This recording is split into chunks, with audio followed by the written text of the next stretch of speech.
Subscribe to our YouTube channel and press the bell icon to get the latest updates.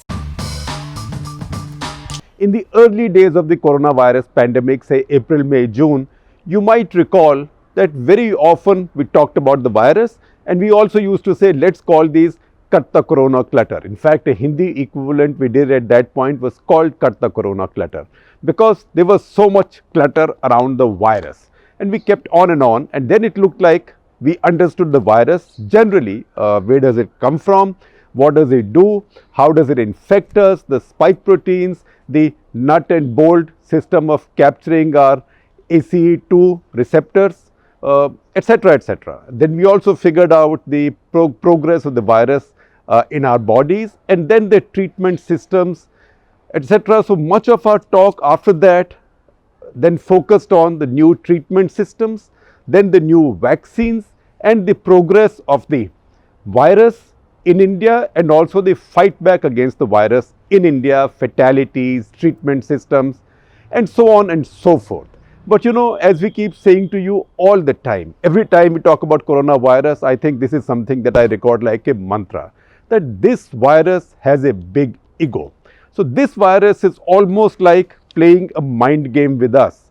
It's not even a living body, a virus, right? It lives off us, but it plays mind games on us. So just when we thought that this virus was figured out and now the question was how to treat it, how to prevent it. So humanity was on the offensive against the virus and a bunch of vaccines had been cleared now. Their administration had started.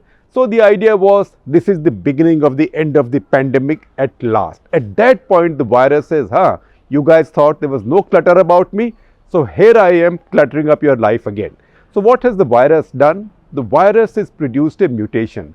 Now viruses mutate all the time. What is a virus? Virus basically has a genome with genomic code, genetic code written on it. Now as that code changes, as the elements of that code change, a mutation takes place. So virus changes its character in some way or the other. Viruses change all the time.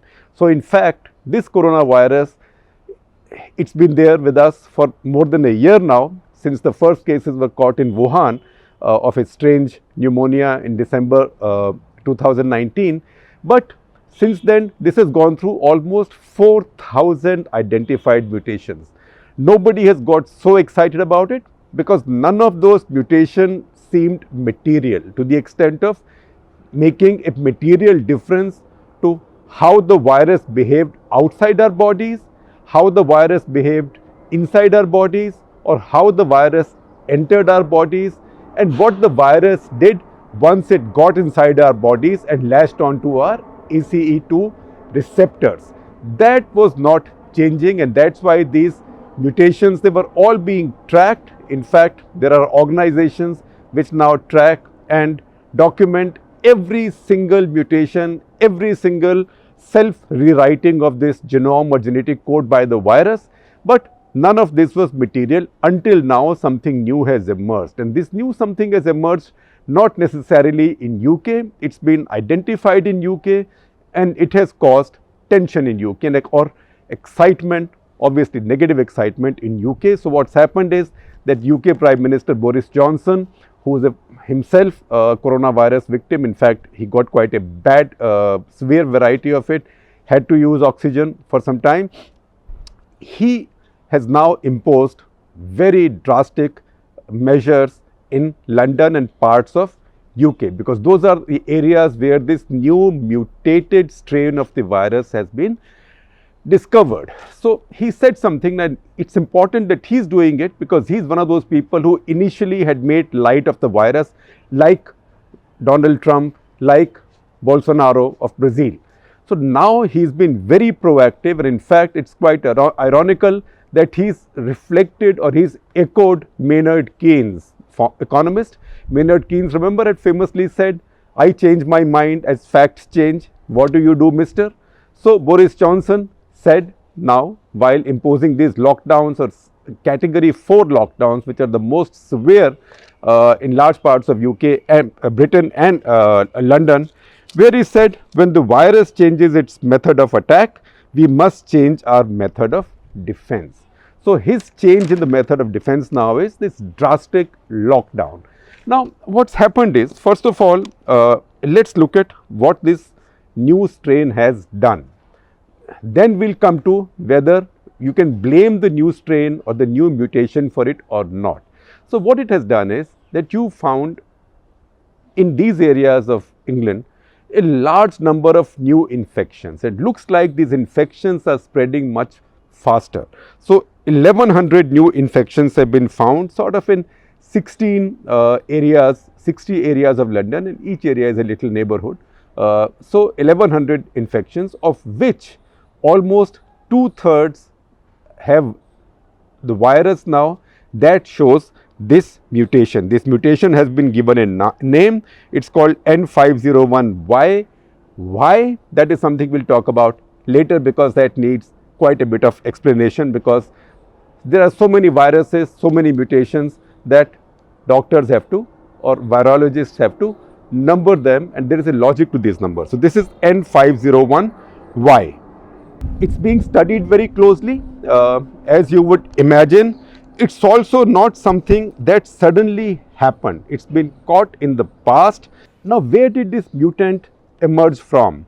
So it could be that it's been identified now in Britain because the systems are more advanced, and also it's a richer, more advanced country with a much better endowed health and scientific system. So it's possible that it first emerged someplace else and then came in from there. But if you just look at the history of this variant, in September to November, about half the new cases in the London area were with this new mutated virus.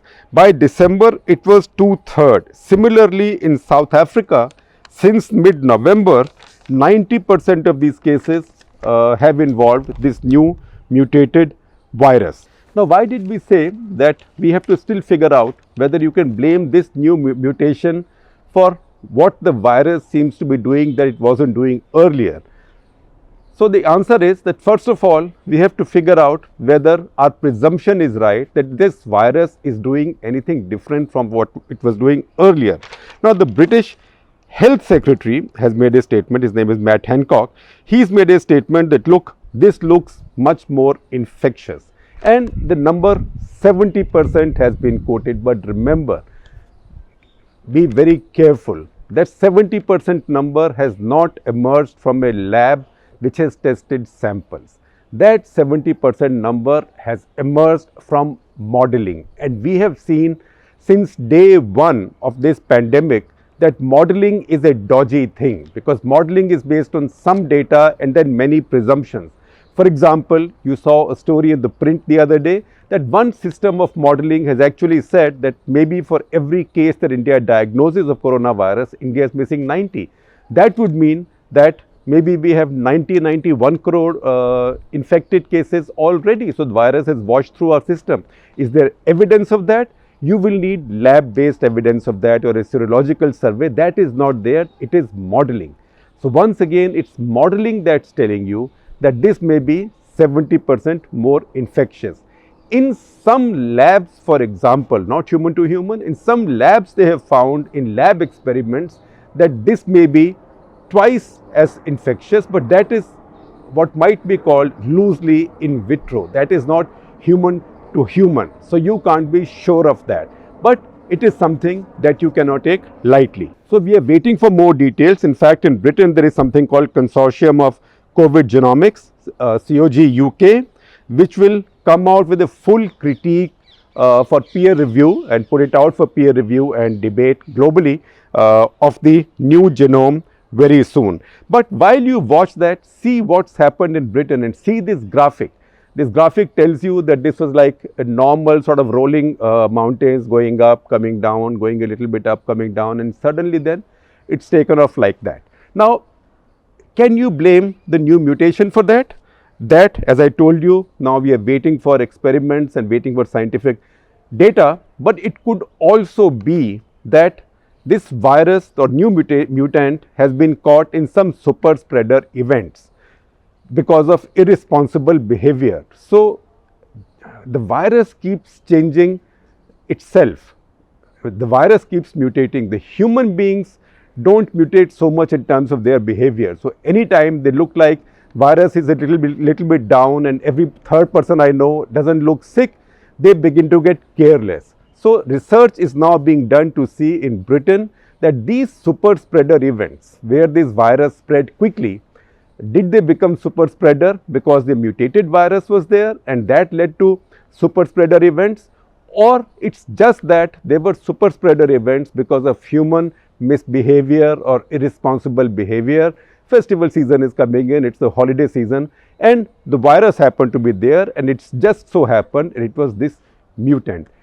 However, scientific experiments now tell us, whatever data has now come out, that this variant N501Y, this is a mutation on the spike protein on the virus. And you know, we've explained this many times, that think of the spike protein like a plug and think of the ACE2 receptor like a socket. So this plug has to lock into that socket, or see the spike protein as a nut and the ACE2 receptor as a bolt.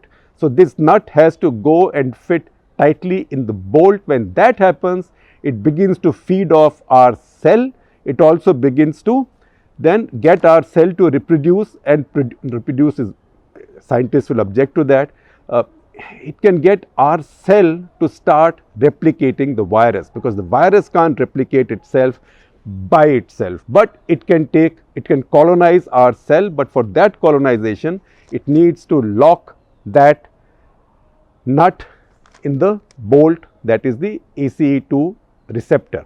Now the new mutation that's come about, mutations usually happen in the protein of the virus as the genome is rewritten or genome changes take place, that has changed the spike protein. And it seems like, the lab experiments tell us, it seems like that the modification or the mutation is such that this spike protein or this nut finds it easier to attach and more, or maybe more tightly, to the nut which is like our ACE2 inhibitor. So this can infect a human being faster.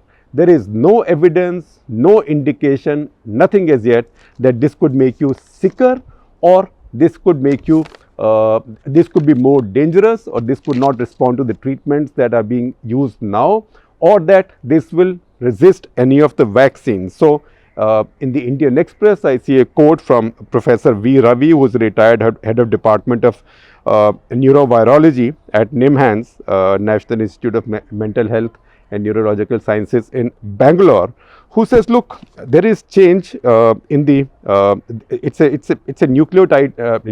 nucleotide change in the virus, but it doesn't mean this will change the disease biology or diagnostics, which means the same tests will work and the progress of the virus or the disease in the human body will be about the same. Now, what's happened with the virus is, once again we are getting into really technical domain. It's called H6970 deletion. What that means is that if there's a bunch of codes written on the genome of a virus, maybe couple go missing, and so it changes its character in some ways. Now, these changes have taken place in this virus several times before, and there is a statement from Professor Shekhar Gupta of Cambridge University, who says that in terms of infectivity in the lab, it seems twice as infectious, and it's a reason for worry. Now, mutation in a virus, as we explained to you, is change in the genetic sequence on the genome of the virus. By the way, coronavirus genome is among the biggest in viral categories. So, shaitan hai ye. It's got more to play with. So, mutation, viral mutation is a change in genetic sequence of the virus. Basically, let me simplify it, and if you think I've oversimplified it, you can laugh. It's like a human being. I don't believe in astrology, but as an example, like a human being is said to come with his or her janam patri, where planetary this and that, किस time में क्या होगा, किसी आदमी की किस्मत लिखी होती है, that your fate is charted in your janam patri or your horoscope. So think of the genome as a virus's horoscope, because that determines what the virus will do, how will which body it can enter, which antibodies it can fight, who it will kill, who it will not kill. Now think of a human being who can rewrite his or her horoscope, which means आप अपनी किस्मत अपने आप लिख सकते हैं. You can script your own fate going ahead. मुकद्दर का Sikandar. So that is exactly what this virus is doing. As human beings respond to the virus, this virus is trying to rewrite its own fate or trying to tweak its own fate. This is a perfectly natural process. This is survival of the fittest. So I'm simplifying it, but that's my job. My job is not to teach a class in virology. My job is to declutter it for people like me who know very little about science, because I think for most people in sciences also, viruses are a very new field, barring virologists. So coronavirus, as we know, is an RNA virus. RNA viruses, as they replicate themselves, then what happens is, as they replicate and make copies, they make mistakes. They make mistakes, or you can call them mistakes. Maybe they do this deliberately, the so-and-sos, we don't know. But as they replicate, they don't always replicate exactly the same genetic code. And as changes take place, that's how new variants come in. So we've seen other variants in the past. We saw the variant which is generally seen as having spread across the world now is D614G, which emerged in Europe in February. That is the dominant one across the world. Then there is another one, A222V, that emerged during the summer holiday sort of irresponsibility or recklessness in Spain. But all these viruses behave exactly the same way, just like each other. This new one, speculation right now is, and there is some evidence that maybe it behaves differently. So what these mutations do is, this is the first time that you have a mutation which might affect more strongly antibody susceptibility. But there have been 3 such mutations in the past. Which 3 are these? There is one which was found in Danish minks, and that's why so many of these Danish minks were nice animals. Unfortunately, they were always used for making fur clothing from them, but they were culled in tens of millions. They were culled and destroyed. Now they are actually being exhumed from their burial sites, maybe to once again look at what that mutation was.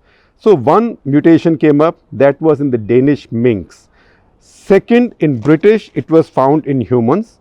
And third was found in one immune suppressed individual, where it looked like, because the person's immune system was very weak, the virus had all the time in the world to work on its whole genome and produce a variant. So how this one, a new one, has come in, N501, etc., we have to see, because we are waiting for that genome critique to come up from this British scientific body.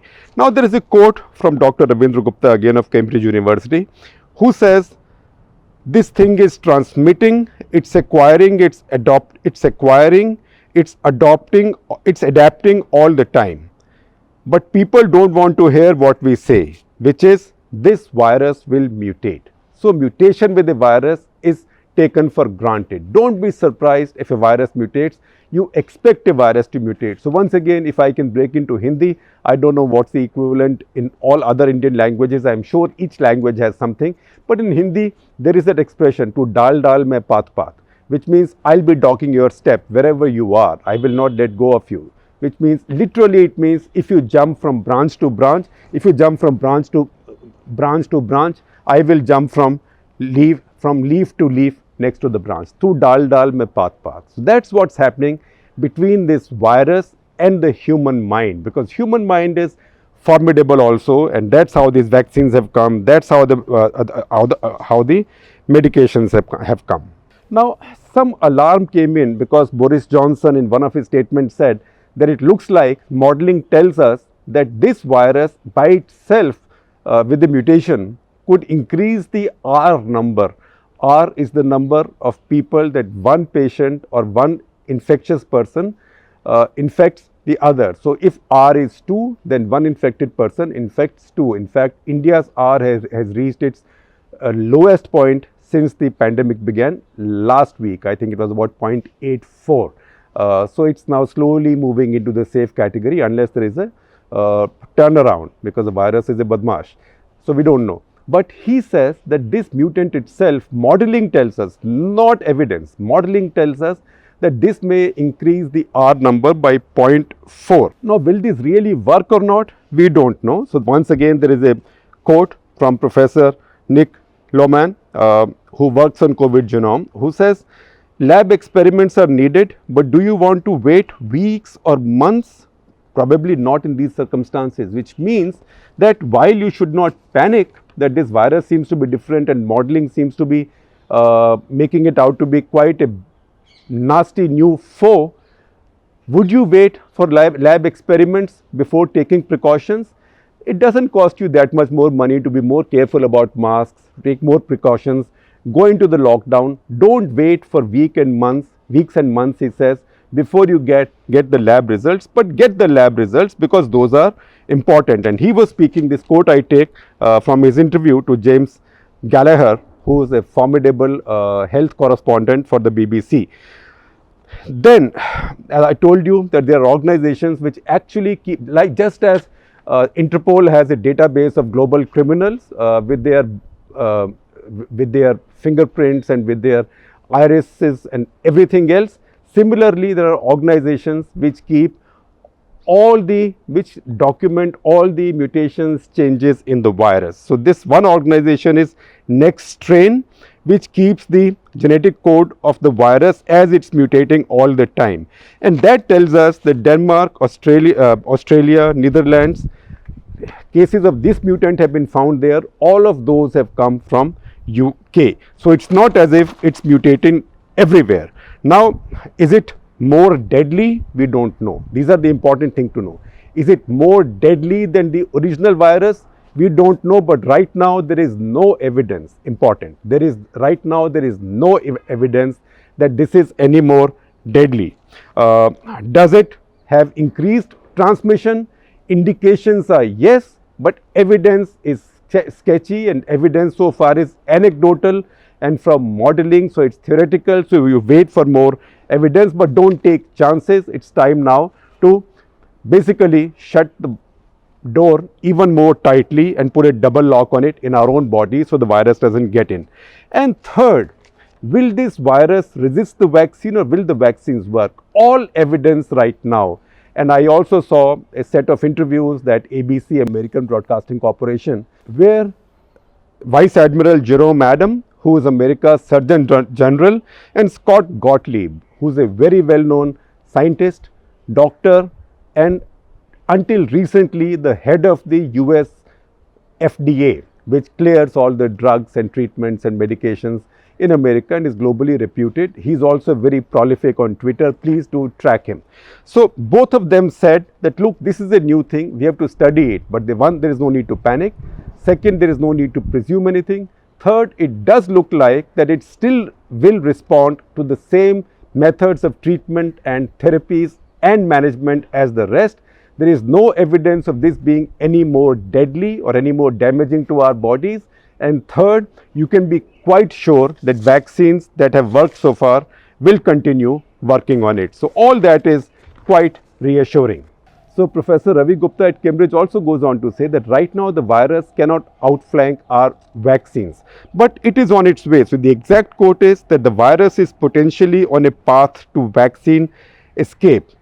It has taken the first couple of steps, but what it means is that for it to really become immune to the vaccines that we are producing now, it will take months and months and years of work. It cannot happen with a couple of steps as it has taken now. Only thing is, as he indicates, that this virus has served as a warning that it is not like the measles virus, which does not change at all. So you take one shot, you are okay for life. Or if you get it once, the disease, you are okay for life. The people of my generation, I have had measles in my childhood, so I am okay for life because that virus doesn't change. But this virus changes, so it has given us a warning. There is also a quote from Professor David Robertson from University of Glasgow, who's been working on this. He says the virus will probably be able to generate vaccine escape as a mutant, but it will take time. It will not happen just like that. So many of these facts and quotes I am taking from a very comprehensive story on this new mutant by Apurva Mandavili, who is a very well reputed health correspondent, award-winning health correspondent for the New York Times. And once again in her story she says also that there is nothing that we know right now that tells you that this mutation will supercharge the virus. It is a change. So there is a quote there, and I will read the quote from Jesse Bloom, who is an evolutionary biologist at Fred Hutchinson Cancer Research Center at Seattle, who says that no one should worry that there is going to be a single catastrophic mutation that suddenly sends all immunity and antibodies, that suddenly renders all immunity and antibodies useless. This suddenly nahi hoga, but this tells you that this can make those changes and that this is working on this, making those changes. And Dr. Bloom goes on to say it's not going to be like an on-off switch. So remember, don't panic, but be concerned. Then it is evident that mutations that matter are the mutations that affect the virus's antibody susceptibility. For that, you need more evidence and more changes. Now we know that this virus has already changed its genetic code at least 3 times, at 6970 deletion as we say. So there is a quote in the same New York Times story from Dr. K. Chandran, who is a virologist at Albert Einstein College of Medicine, New York. And it's quite pleasantly surprising how many of the experts at the global media and the global debate now quotes on this are of Indian origin. So Dr. Chandran says that this virus cannot just defeat everything that is to our immune system or antibodies, because that is like 1,000 big guns pointed at the virus. It may dodge one, but can it dodge all? For that, it has to change a hell of a lot more than it has done so far. And then goes on to say, no matter how the virus twists and turns, it's not that easy to find a genetic solution that really combats all these different antibody specificities, not to mention the other arms of immune response. You know, we have T cells, B cells, etc., etc. So it's going to be very, very difficult, and the virus will take a lot of time to reach there. So in the process, the calculation is that using any vaccine, if you can vaccinate say 60% of a population in a year, maybe it will then smother the virus. The virus will not disappear, but it will smother the virus. Similarly, there is a quote from Professor Trevor Bedford, who is an evolutionary biologist. It's a new specialization I'm reading about now, evolutionary biologist, because mutation is evolution, who says, and he's at Fred Hutchinson Cancer Institute, Seattle. He says, look, we are already used to dealing with that, with the flu virus, which mutates all the time.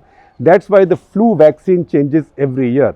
So are we going to get into the same situation? If we do, we can manage it, because we've been managing it with the flu virus, because essentially it's the same vaccine. You have to tweak what you use.